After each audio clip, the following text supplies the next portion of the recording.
नमस्कार, मैं मेघा स्वागत करती हूं आपका इंडियन न्यूज फ्रीक्वेंसी पर।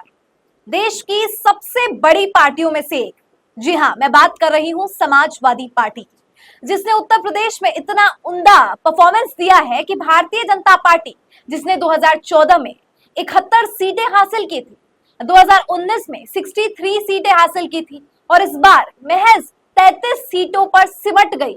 वहीं दूसरी तरफ अखिलेश यादव ने बहुत बड़े मैंडेट से उत्तर प्रदेश में जीत हासिल की है और अब समाजवादी पार्टी राष्ट्रीयकरण करने वाली अपनी पार्टी का। जी हां, बिल्कुल सही सुना आपने।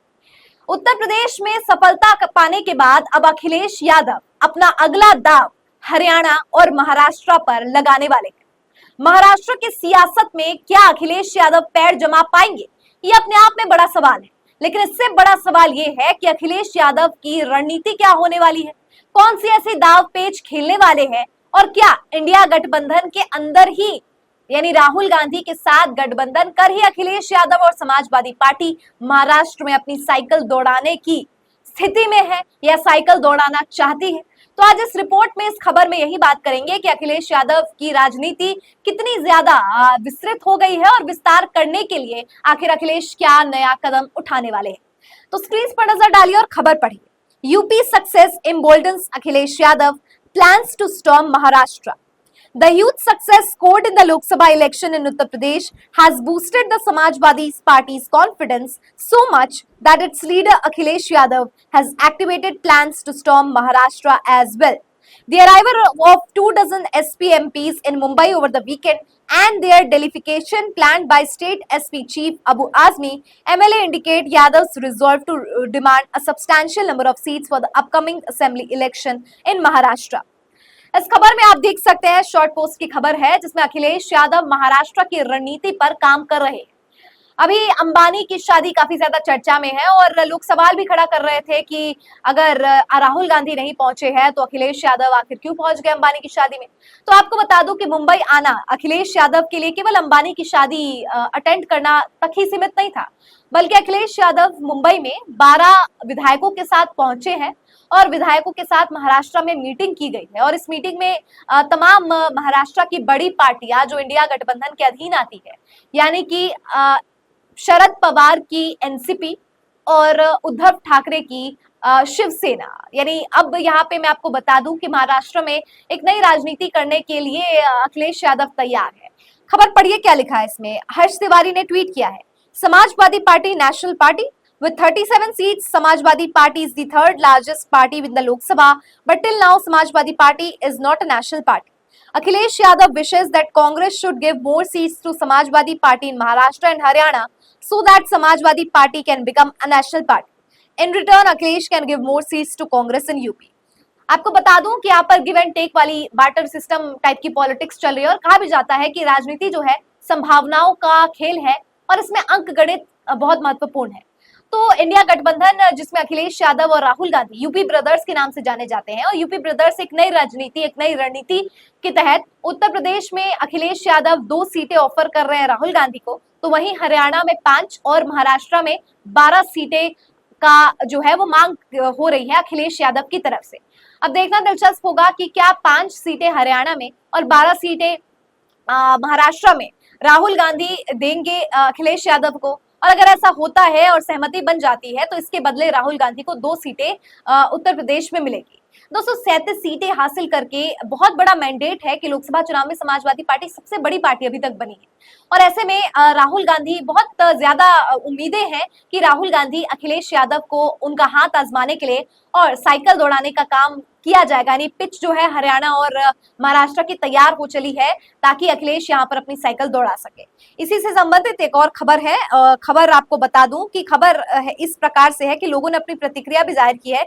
लोग काफी खुश हैं इस बात से कि अखिलेश यादव उत्तर प्रदेश से निकलकर अब महाराष्ट्र में अपनी किस्मत आजमाने वाले हैं और ऐसे में लोगों की प्रतिक्रिया काफी ज्यादा सकारात्मक है, क्योंकि समाजवादी पार्टी अभी भी एक राष्ट्रीय स्तर की पार्टी नहीं है, वो अभी भी एक स्थानीय या मैं कहूँ रीजनल पार्टी है। यही कारण है कि अखिलेश यादव का, सबसे पहले मैं आपको उत्तर प्रदेश में क्यों आखिरकार विजय हुई है उसका कारण बता दूं, तो आप बेहतर समझ पाएंगे कि महाराष्ट्र और हरियाणा क्यों महत्वपूर्ण है अखिलेश के लिए। और हरियाणा और महाराष्ट्र में जितनी सीटें मांगी है अखिलेश ने, राहुल गांधी हिचकेंगे नहीं, और हिचकेंगे नहीं बिल्कुल भी उनको इतनी सीटें देने के लिए। दोस्तों, उत्तर प्रदेश की राजनीति में पीडीए फॉर्मूला बेहतरीन काम किया है। यानी पहले ये इल्जाम लगते थे अखिलेश यादव पे कि केवल यादवों को और अपने परिवार वालों को ही सीटें दी जाती है, लेकिन इस बार टिकट जो है वो टिकट वितरण का काम इस तरीके से किया गया है कि पीडीए यानी पिछड़ा दलित अल्पसंख्यक के तहत जातीय समीकरण को साधने में पूर्णतः जो है सफल हुए अखिलेश यादव। और उन्होंने समाजवादी पार्टी के कार्यकर्ताओं को जमीनी स्तर पर इस तरीके से लगाया कि केवल अपने ही प्रचार में, यानी समाजवादी पार्टी जिन सीटों से खड़ी हुई है वहीं पर सपाइयों ने जो है सपोर्ट नहीं दर्ज किया, बल्कि समर्थन और जो पूरा का पूरा कार्यक्रम है, पूरा का पूरा रैली है, वो वहां पर भी की गई जहां पर सीट या जहां पर प्रत्याशी कांग्रेस के थे। यानी इंडिया गठबंधन पिछली बार की, यानी 2017 में जब चुनाव हुए थे उस प्रकार का गठबंधन नहीं है, ये फ्रंट फुट का गठबंधन था और सामने आकर यहाँ पर चुनाव लड़ने का काम किया गया था। यानी यूपी ब्रदर्स पोस्टर इतने ज्यादा वायरल हुए, लोगों ने राहुल गांधी और अखिलेश यादव की जोड़ी को भी बहुत ज्यादा पसंद किया, और यही कारण है कि उत्तर प्रदेश में इतनी भारी जो है पसंद लोगों ने अखिलेश यादव को किया। हाँ, ये बात अलग है कि लोग भारतीय जनता पार्टी से नाराज भी चल रहे थे।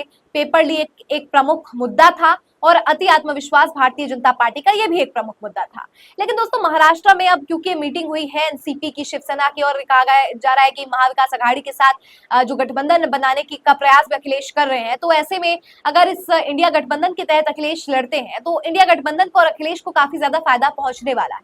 और अगर ऐसा होता है और हरियाणा में और महाराष्ट्र में सीटें मिलती है, टिकट मिलता है और जीतते हैं, तो फिर एक राष्ट्रीय पार्टी के रूप में अगर अखिलेश उभरते हैं, तो अभी तो आप खुद ही देख रहे हैं कि संसद में अखिलेश कितनी बुलंदी के साथ आवाज रख रहे हैं पीडीए का, और अवधेश प्रसाद के साथ जिस प्रकार से हाथों में हाथ डाल के संसद में पहुंचते हैं, संसद के फर्स्ट रो में बैठकर ये संदेश देते हैं कि एक दलित भी संसद में बैठकर कानून बना सकता है। तो अगर ऐसा होता है तो अखिलेश यादव की रणनीति धरातल पर काफी ज्यादा जो है सफलतापूर्ण मानी जा रही है। और अगर उत्तर प्रदेश से निकलकर महाराष्ट्र तक अखिलेश पहुंचते हैं और यहाँ पर सीटें उतनी मिल जाती है, तो जाहिर तौर पर अखिलेश फिर से एक नया संदेश यहाँ पर देने का काम करेंगे। कुल मिला जुलाकर इस खबर में मैं आप तक यही खबर पहुंचाना चाहती हूँ कि अखिलेश यादव की भारी जीत उत्तर प्रदेश में उनका रास्ता खोल चुकी है हरियाणा और महाराष्ट्र के लिए। हालांकि अलग अलग राज्यों के लिए भी रास्ते खुल चुके हैं, लेकिन अगर महाराष्ट्र में गणित अच्छे से बैठ जाता है तो काफी फायदा पहुंचेगा, क्योंकि महाराष्ट्र में अभी भी, मैं राजनीति की बात करूं, गणित की बात करूं, तो बीजेपी को भारी नुकसान हुआ है विधानसभा चुनाव में। अब देखिए, लोकसभा चुनाव में भी काफी नुकसान हुआ है। कहा भी जा रहा है कि भारतीय जनता पार्टी ने एनसीपी को तोड़ा, शिवसेना को तोड़ा, बावजूद इसके ना एक नाथ शिंदे काम आए और ना अजीत पवार काम आए। तो क्या अपनी वॉशिंग मशीन चलाने के बाद भी भारतीय जनता पार्टी के पक्ष में नतीजे नहीं आ रहे हैं? तो इसका कारण क्या ये मान लिया जाए कि लोग अब विपक्ष को देखना चाह रहे हैं कि महाराष्ट्र में इंडिया गठबंधन स्ट्रॉन्ग दिख रहा है? जी बिल्कुल, ये बिल्कुल सही सुना आपने। और इसका महाराष्ट्र में और खासतौर पे अगर मैं हरियाणा की भी बात करूं, जेजेपी को तोड़कर बीजेपी ने अपने ही गठबंधन को निगलने का काम यहाँ पर किया है। लेकिन जनता जानती है कि आप वॉशिंग मशीन चलाकर गठबंधन तोड़कर ये नहीं कह सकते कि राजनीति संभावनाओं का खेल है, क्योंकि गद्दारी और संभावनाएं होने में, गठबंधन करने में और गद्दारी करने में एक बहुत ही पतली लकीर है। शायद इस लकीर को आप कब का लांघ चुके हैं। खैर, आपको क्या लगता है इस रिपोर्ट पर और अखिलेश यादव की इस नई रणनीति पर? कमेंट करके बताइए। फिलहाल मुझे दीजिए इजाजत और देखते रहिए इंडियन न्यूज फ्रीक्वेंसी। धन्यवाद।